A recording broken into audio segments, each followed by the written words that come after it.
বলিউডের ভাইজান মানেই চমক।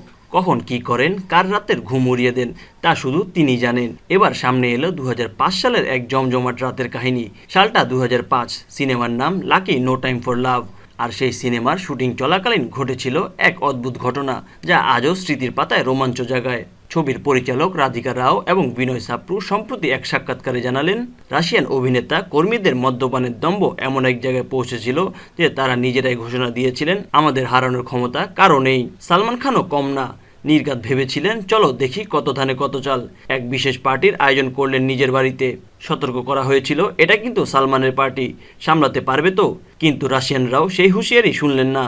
শুরু হলো রাতভর ভোদকার লড়াই। গ্লাসের পর গ্লাস খেতে খেতে যখন রাশিয়ানদের মাথা ঘুরছে, কেউ সিঁড়ি বেয়ে গড়িয়ে পড়ছে, কেউ মাটিতে লুটিয়ে পড়েছে, তখনও সালমান খান গ্লাস হাতে একদম ঠান্ডা, মুখে বিন্দুমাত্র ভাঙা ভাব নেই, শরীরে নেই হ্যাংওভারের লেশ মাত্র। পরদিন সকালের দৃশ্যটাও কম জমজমাট নয়। রাশিয়ানরা কেউ কেউ হামাগুড়ি দিয়ে, কেউ চোখ মেলতে না পেরে পড়ে আছেন সেটে, কিন্তু সালমান একদম ফিটফাট, টাইম মতো হাজির। সেই দৃশ্য দেখে রাশিয়ানরা বলেছিলেন, ও শরীরে কিছু হয় না নাকি।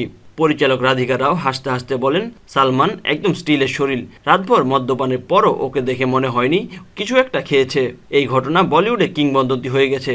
ভক্তরা মজা করে বলেন, সালমান খান শুধু বলিউডের নয়, মদের টেবিলেরও ভাইজান। প্রসঙ্গত, সেই সিনেমাতে বলিউডে পা রেখেছিলেন অভিনেত্রী স্নেহা উল্লাল। আর এ রাতের গল্প এখনও লাকি ছবির শুটিংয়ের স্মৃতিতে কিংবদন্তি।